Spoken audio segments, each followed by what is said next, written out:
সারা বছরই বিভিন্ন ধরনের সমাজ সেবামূলক কাজে নিজেকে নিয়োগ করে চলেছেন সকলের কাছের কাজের মানুষ বেলেঘাটার নবরূপকার পরেশ পাল।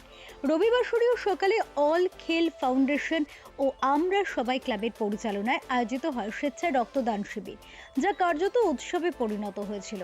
পাশাপাশি এদিন বিনামূল্যে স্বাস্থ্য পরীক্ষার শিবির, চক্ষু পরীক্ষার শিবিরেরও আয়োজন করা হয়, সঙ্গে মরণোত্তর চক্ষুদান শিবিরেরও আয়োজন করা হয়।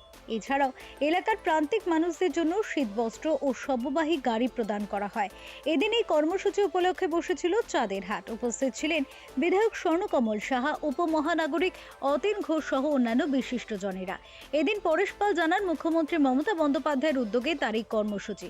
আগামী দিনে তিনি যেভাবে পথ দেখাবেন সেভাবেই চলতে চান বেলেঘাটার ঘরের ছেলে পরেশ। আগামী দিনেও এভাবেই তিনি এগোতে চান বলে চ্যানেল 10-এ একান্ত সাক্ষাৎকারে জানান। তার এই হেন উদ্যোগকে সাধুবাদ জানিয়েছেন উপস্থিত সকলে।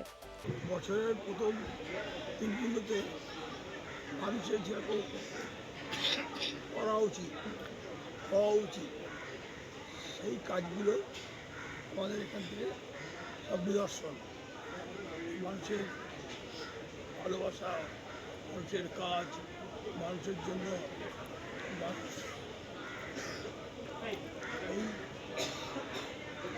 এই কথাটা মাথায়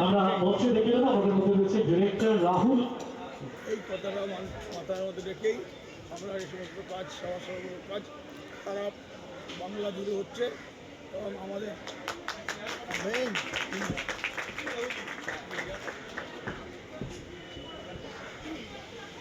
মমতা ব্যানার্জি, বাংলার মুখ্যমন্ত্রী, তিনিও এইভাবে কাজ করতে করতে লোককে শেখাতে আজকে তিনি ঘুরে বেড়াচ্ছেন মানুষের কাজ করার জন্য, মানুষের পাশে দাঁড়ানোর জন্য।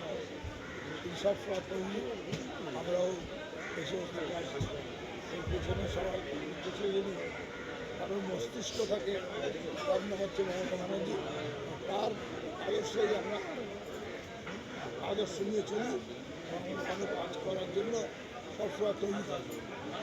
ফেরো রিপোর্ট, চ্যানেল 10।